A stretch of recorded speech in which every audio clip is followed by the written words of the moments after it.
As I said before, for those that don't know and for those that are on the thing, this isn't a fashion statement going on, as cool as it looks. I had four operations or 4 procedures on my knee at the same time to try and rectify about 13 or 14 years of knee pain. So I'll find out in about 6 months. So I am meant to be off work until a little bit later in March, but that's okay. So I'm just not up to kind of full speed. But if you want to come around to my house and have a cup of tea or biscuits or a Pepsi Max cherry, then you're more than welcome. But the likelihood of me coming round to your place, well, at least walking round, is highly unlikely. So I am about, but it's more kind of come to my house and say hello. That would be really cool. Actually, as of next week, we're going to be doing something a little bit different. So Easter, as you'll well be aware, because you've probably been into convenience stores and seen mini eggs have appeared and the like, although they were about before Christmas, would you believe? That Easter is just around the corner. And as a church, we wanted to kind of set aside time in the build-up to Easter and think about that a little bit more, since it's the most significant time, the significant moment in all of human history, or all of history itself, really, the Easter story. And so, with that being just around the corner, we're going to kind of put this on ice a little bit, and we're going to do something different. On the cross, when Jesus is dying for the sins of the world, he says 7 things. And so, over the next 7 weeks, we're going to look at each of those. He says 7 words, things like, I thirst, or he says, Father, forgive them, for they know not what they do. Or he says, my God, why have you forsaken me? And so we're going to kind of, over the next 7 weeks, including Easter Sunday, look at those different things, actually what they tell us about what God's done for us in the person of Jesus upon the cross. I've never done anything like that before. It won't just be me, it'll be a team of people speaking. But I'm quite excited about that, actually, because here's the kind of central point of all of history. And so actually what Jesus says in that moment is going to be massively important, isn't it? And it tells us a lot about what kind of Saviour we have with the things that he says from upon the cross. But this morning we're on names of God, and I'm looking at Jehovah Nissi, which is N-I-S-S-I, which means the Lord is my banner. And with all these different names, which maybe get a bit lost in the context of today, it's kind of important to find out, well, where did it come from? What relevance has it got for me today? Because it's a bit of a weird statement, really, isn't it? Do you not think the Lord is my banner? When I think of banners, I think of kind of old, traditional, big church buildings with banners, with maybe verses on and some flowers. Do you know what I mean? Like they're purple and it'll say, God is life, verse 7, and then there'll be like some lilies on it or something. That's what I often think of with banners. It's not necessarily my bag, as you can see. We don't have any hanging up. But that's what you might think of, or you might think of kind of marches, like protests. I remember it must have been in the mid-90s, I reckon, going on marches with my family. And going through the city of Preston, lovely city, if you've ever been, worth a visit. It's in Lancashire, so it's got to be good. The lovely city of Preston with thousands of other Christians singing, "We are marching in the light of God." Does anybody remember that classic? We were really cool. And we had loads of banners, and I can remember marching along with all these banners singing, "We are marching in the light of God," I think in English and in Swahili. And there being a prison, and all the prisoners kind of like hanging out of the bars, like waving stuff. And I remember them being quite excited. But as I was kind of preparing this, I was thinking, actually, in my naivety, I reckon all the prisoners were quite excited. Probably they were mocking us quite strongly. I'm guessing, but that's what we used to do. So when I think of, the Lord is my banner, I think of me as like I don't know how old I was. Not too old, marching through the city of Preston with a banner in front of me. Or you might think of churches, or you might think of protests, or whatever. But this is the reference from Exodus chapter 17, and it's going to be in Exodus the whole time. It's the second book of the Bible. So if you have taken a Bible, that's where we're going to be. We're not really going to move from there. But it's specifically verse 15 and 16, which follows the story on which we get this name of God. This is where we get Jehovah Nissi from. Moses built an altar and called the name of it, "The Lord is my banner," saying, "A hand upon the throne of the Lord will have war with Amalek from generation to generation." And before we read a bit of the story of the Bible, what's going on here, we need to see that actually in biblical times when Moses says the Lord is my banner, it does mean something different to that which probably goes through your head in terms of maybe waving a little flag out the front or a banner in church. It's nothing angry or anything like that, but Hebrew for banner literally means more of like a standard, a signal, a sign.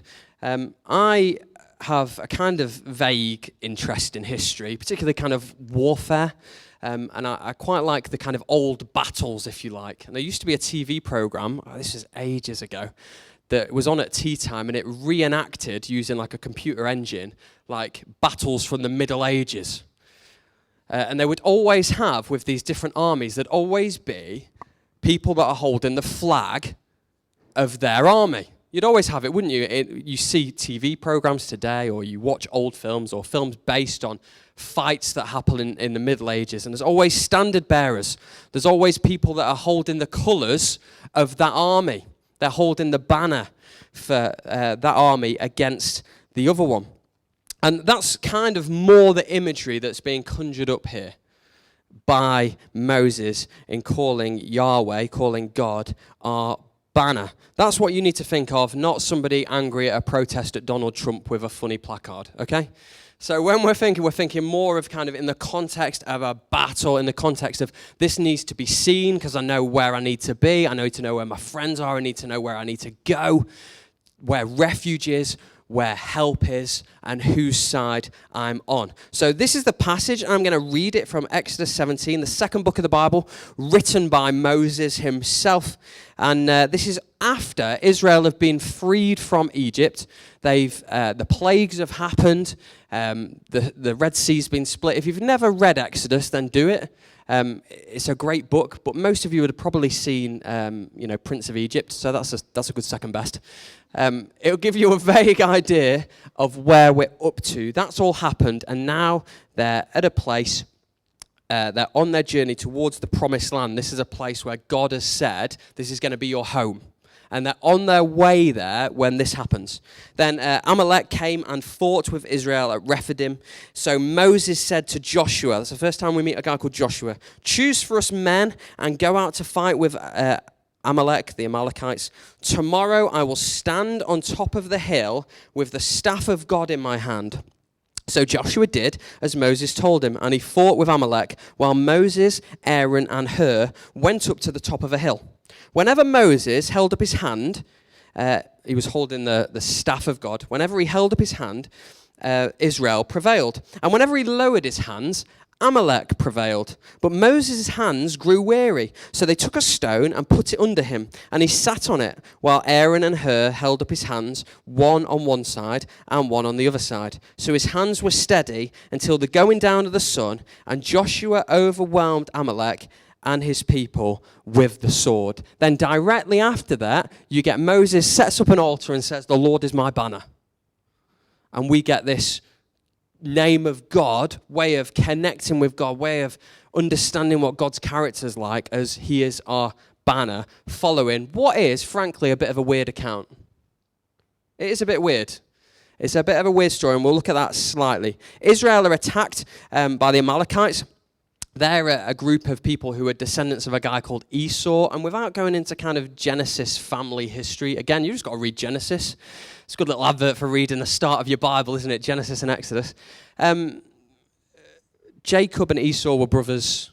They fell out. They had a Barney. They kissed and made up. But there was always kind of envy, and there was always a bit of hatred, specifically from Esau towards his brother Jacob, and lots of jealousy. And these Amalekites are descendants of Esau, and Israel are descendants of Jacob. So there's already a bit of kind of family history, a bit of kind of Barneys going back over time. The Amalekites have got a bit of an axe to grind when it comes to the Israelites, okay? So you've got to have that in the back of your mind. And what we're told is that they attack Israel. And we're told in Deuteronomy 25, I'm not going to read it out, but we're told that basically they go to the back of the Israelites, whatever the back of the camp is, where the frail are, where the slow are, where the people that are on crutches are, and they take them out.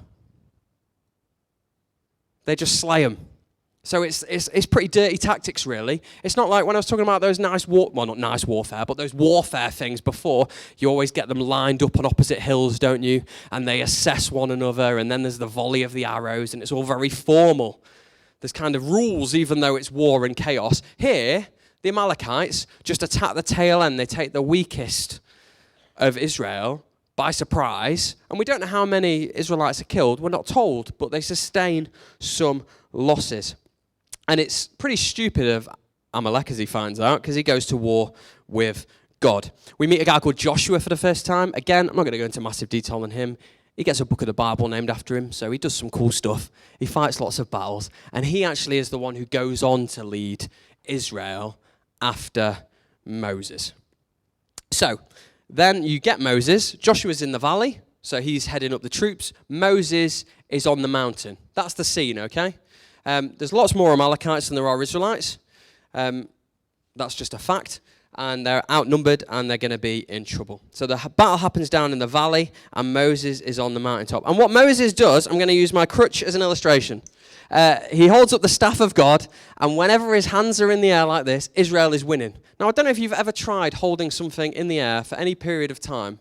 Even I'm sure people with muscles as large as mine struggle after a while holding something like this up. I'm not going to do it for the whole time because that'll just be embarrassing. But I'm already, my right arm is hurting from the microphone actually, let alone the left arm with the crutch in the air. But it would hurt, wouldn't it? Anybody who thinks it's not going to hurt hasn't lifted a crutch in the air for a long period of time. But Moses is on top of the mountain. Every time it's in the air and he's got it lifted high, they're winning. Every time he gets tired, they're losing. Now, it can't possibly be that when this gets lowered, Joshua all of a sudden, he's been getting people, he's been brilliant, and all of a sudden he forgets what to do. It can't be that this is low and all of a sudden they become incompetent and they can't fight anymore. Do you see what I mean? It can't be that all their skills, all the things they've learned just suddenly disappear.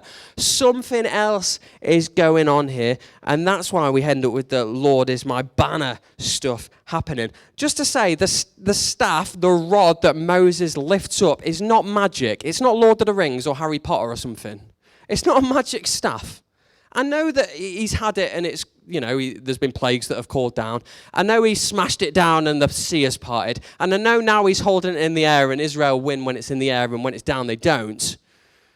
But there's nothing special about the piece of wood.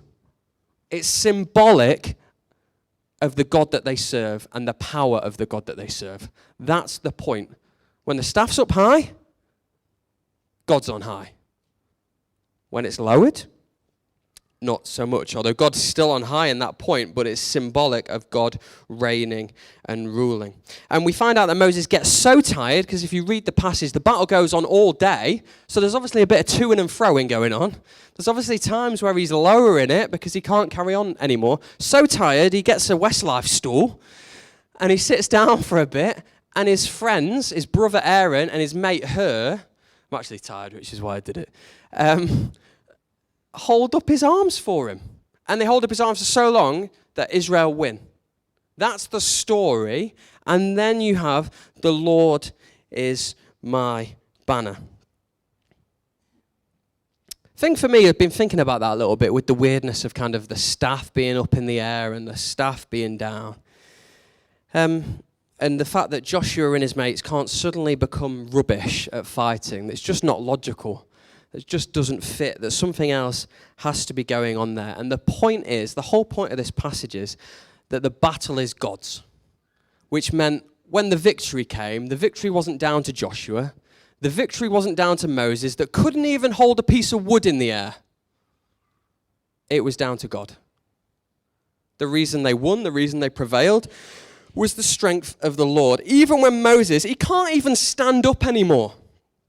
A man cannot even stand. It can't be down to how good he is, how awesome he is, how much he did. He's out of energy. He's out of options. He's got nothing left in the tank, but God comes through. And my testimony, my story of following after God, and I'm sure anyone here who follows Jesus, their story will be time and again, when you have nothing in the tank, when you've got nothing to give, nothing to offer, nothing to contribute, God comes through. You can't see a way out. You have no hope, but God comes through. That's the point of this whole story, that God wins, that God's is the victory.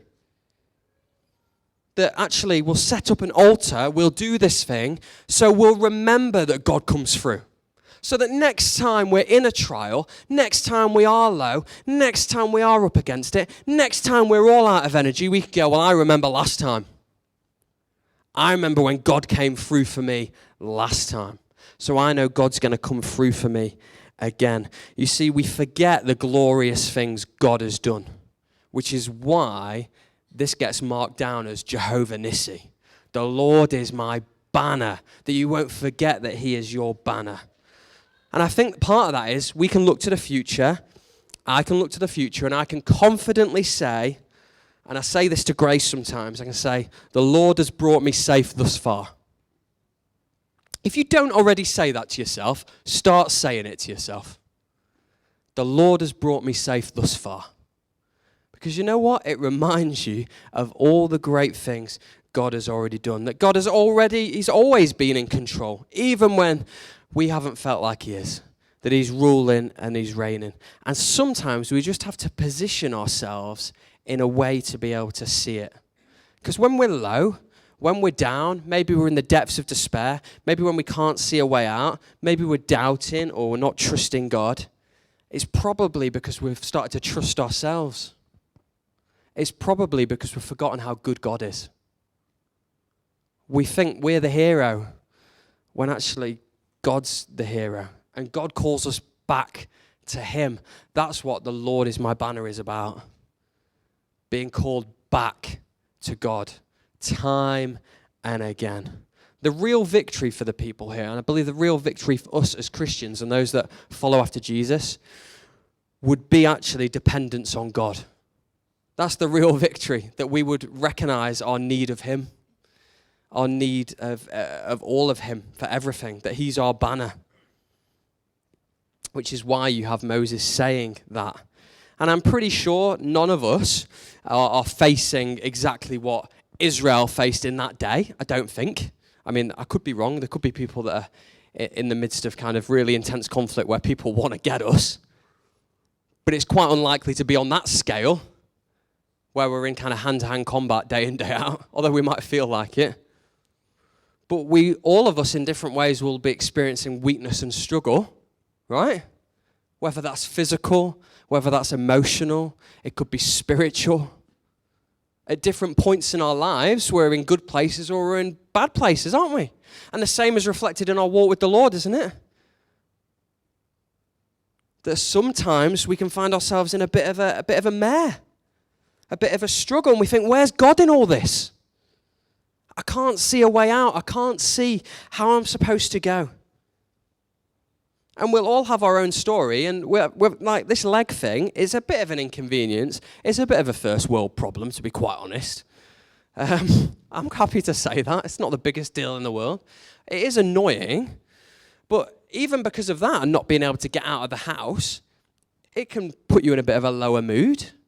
Or you can start to think, oh, what is this all about? Why can't I just have normal knees like seemingly everybody else? Why am mine so knackered, God? You start going down that line, and you carry on down that line. It doesn't lead you to very helpful places. There has to come a point where you break that.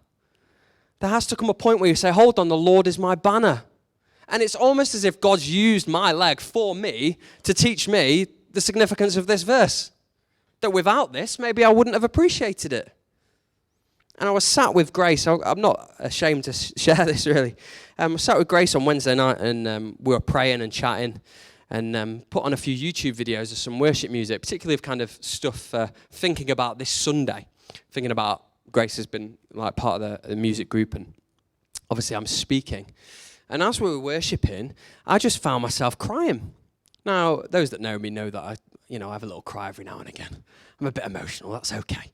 But this was like quite profound. It wasn't just like, you could spray it on my face. It was like, I wasn't bawling, but I was pretty emotional. And it was just this moment where it was just this moment of awe and wonder. And it wasn't anything about the lyrics. It was just this moment where I realized, hold on, whatever I'm going through, however I'm feeling, the Lord is my banner. And there was this moment of awe and reverence of who God is. That so often I put myself at the center of my world.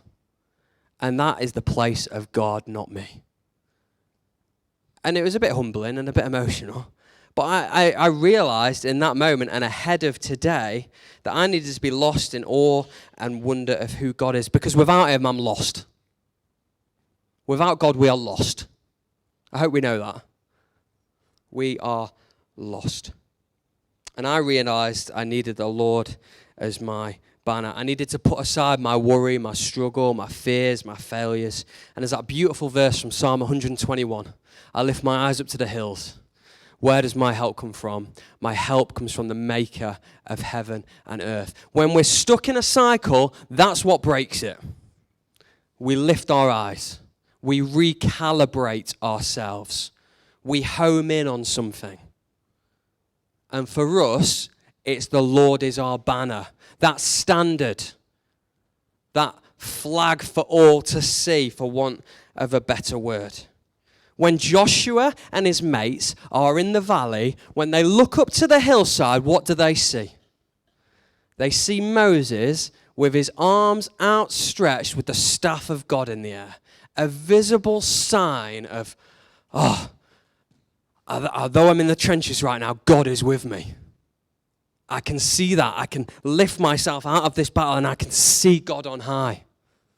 I know that my Redeemer lives. I know that he's there. I know, no matter how hard this present moment is, that he will come through for me. No matter how far gone I feel, no matter how far away from God I feel, that he will come through, that he will rescue, because that's his DNA. That's what God does, rescue. That's what Jesus does, rescue. If you're looking for a word for what the cross is, what Easter is, what it's all about, it's rescue. That God would bring a people to himself. That God would make you a part of his family. And as I said, I had that moment where it was like, and I think we need these moments every day, by the way. I don't think it's a one-time moment where it was a, Dangar, it's not about you, get out of the way. It's about me. Don't look at you, but look at me.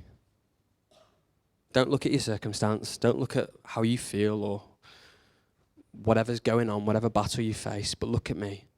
I am Jehovah Nissi. I am the Lord, your banner.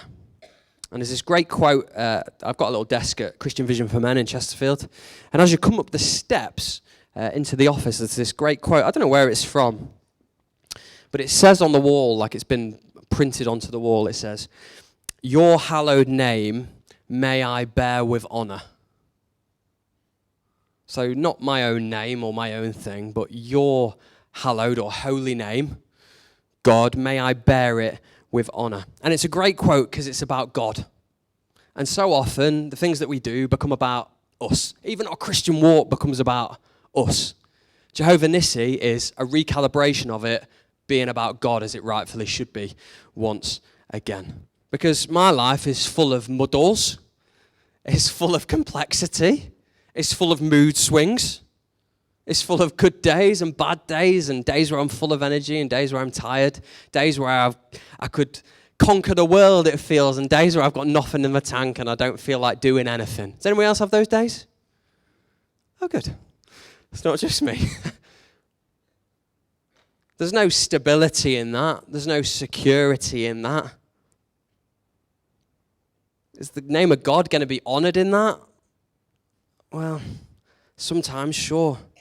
But actually, if I recalibrate myself and say the Lord is my banner, that all things we have, that we're thankful for all things, is why Moses sets up an altar. You'll actually know, I think it's verse, I want to say 14, it might not be. I might have got that wrong. But there's a bit in between this passage and before Moses sets up the altar where it says, Moses tells them to write this down. What I'm about to do, I want it written down. I want you to write it down because I don't want you to forget. Because that's what we do. Right? Like, we forget. We forget what we did yesterday or what happened last week. And sometimes we forget what God's done for us. We forget he's our banner. We forget he loves us. We forget he's there for us. And I think the biggest kind of thing for us this morning in terms of an application of something that's a battle that was thousands of years ago and what's it got to do with today as the Lord is my banner is this. That if you're in a battle now, whatever that might be, whether that is a spiritual battle, whether that's emotional, whether that's physical, whether that's mental, whatever it might be, whatever challenges we are facing, do not waste time exploring every other option apart from going to God with it. You're just wasting your own time and energy. Flee to God first. That's what I think Jehovah Nissi is about. Fleeing to God first. In the battle, in the midst of it, so often we want to explore every other option. We want to do everything in our own strength because we want to be the hero. We want to get out of it ourselves. Well, why not just flee to God straight away? Because you're going to end up there anyway. We come to the end of our resources and our strength, and that's what we do. We run to him. But why not go earlier? As your banner, God is your refuge. He's something that is sought out. He's your direction. He's something lifted high for you to see. And the ultimate kind of down in the valley, looking up at the mountainside for hope and for a banner is, of course, that other mountain of 2,000 years ago, where a cross stands on top of it. The symbol of God's love stands on top of a mountain whilst we're at the foot of the mountain maybe. And we look up, and what does the cross do? Well, it brings us new life. It brings us hope for the future. It changes everything. It brings us refuge. It brings us peace. And without setting our eyes on that, without recalibrating ourselves in and through the death and the resurrection of Jesus, we're still in the battle. But it's as if the staff is down. We're not looking in the right place. Or if the staff is up, we're just facing the wrong way. And just by way of finishing, because we're going to have communion in a little bit, which fits in quite nicely. It's a small kind of sub-point here, is that actually, well, not the sub-point first, but before that actually it's God's victory. I said that at the start. I just wanted to say that again. That in our own lives, there'll be things that we come through, and there'll be things we're thankful for as we look back. And maybe in your own life, you go, I saw God come through here. Don't forget to give him credit for it. Don't forget to remember that it's his victory, that it's not our own, but his. And this occurred to me as a sub-point, really. The victory was God's in that battle. There is absolutely no doubt about it, right? It's not down to the fighting. It's not down to Moses. I mean, he was a bit of a failure. He had to sit on a rock. I mean, even I've not sat on the stool properly. Moses needed a rock and two mates. He couldn't do it because we can't. But it wasn't as if Joshua and Moses were doing nothing. They weren't just standing there doing nothing, were they? Joshua was actually getting his hands dirty and getting on with it. Moses was praying. Moses was interceding for the people. Now, I'm not saying that we need some physical fights. I'm not saying we should all get chipped up and be like, yeah, we need a physical battle, because actually the Bible talks about actually our battle is not against flesh and blood. It's not against other human beings in warfare and beating each other up. But actually some spiritual battles that we'll be going through. Challenges that we'll be facing in our own life. But if we want to follow God, if we want to set our eyes upon him, if we want to look upon him when we're in the midst of the battle, we actually have to do something, don't we? If we're in the battle, Joshua had to look up. He had to look up. When we're at the foot of the mountain and the cross is upon it, we have to look up. We can't just stay with our head down. The Lord is our banner. It's not worth anything if we don't run to it. Do you see that? It's all well and good the Lord being our banner, but if we don't flee to him, then it's something for somebody else, not you. But if the Lord is your banner, it's something that you flee to. And I think the call is to actually make a choice. It's to make a choice to say, yeah, I'm going to carry on following God. That the moment I'm in, whatever we're faced, whatever challenge it is, and those challenges are big and they're important and they're real. And they hurt. But even in those, we have to look to the Lord for help. We have to. He's the one. He wants us to go to him. The call here, I think, is not just to say the Lord is my banner, but is to act upon it. It's not just say, God, you're my banner, but is to flee to him. And we can do that in so many ways. By, taking up the word of God and talking to our Father in heaven, praying about our situations and challenges that we face. Sometimes it's the last thing we think to do, isn't it? I've got this going. Oh, maybe we should pray about it. That would be amazing. And maybe it's just to talk to God about all things in our life. I don't mean a trivial thing. I don't mean like absolutely everything. I mean, there's nothing wrong with that. But you don't need to pray whether you're going to have a Big Mac or a quarter pounder. As if one's worse than the other. By the way, you should always have a Big Mac. But more, actually, when the chips are down, when we're struggling, when we're facing challenges, when maybe there's uncertainty about today or even tomorrow, is to choose Christ. That's what we have to do, is choose Christ. Choose to recalibrate on the cross. Choose to choose life. To say, God, you are Jehovah Nissi. You are the Lord who is my banner, my refuge, my standard, my rallying point, ultimately my everything. That's what it means to say Jehovah Nissi. That's what God is trying to convey, that he is your everything. If you will lift your eyes and look to him. It's a great verse from Matthew 11 that I just want to close with. Words of Jesus. Come to me, all you who are weary and burdened, and I will give you rest. Take my yoke upon you and learn from me, for I am gentle and humble in heart, and you will find rest for your souls. For my yoke is easy and my burden is light. If you're feeling restless, maybe you're restless with God, then this morning is the best time ever to just flee to him. And that's why we get Jehovah Nissi. That's what it means for God to be our banner. He's a God who we flee to. He's a God who we seek refuge in.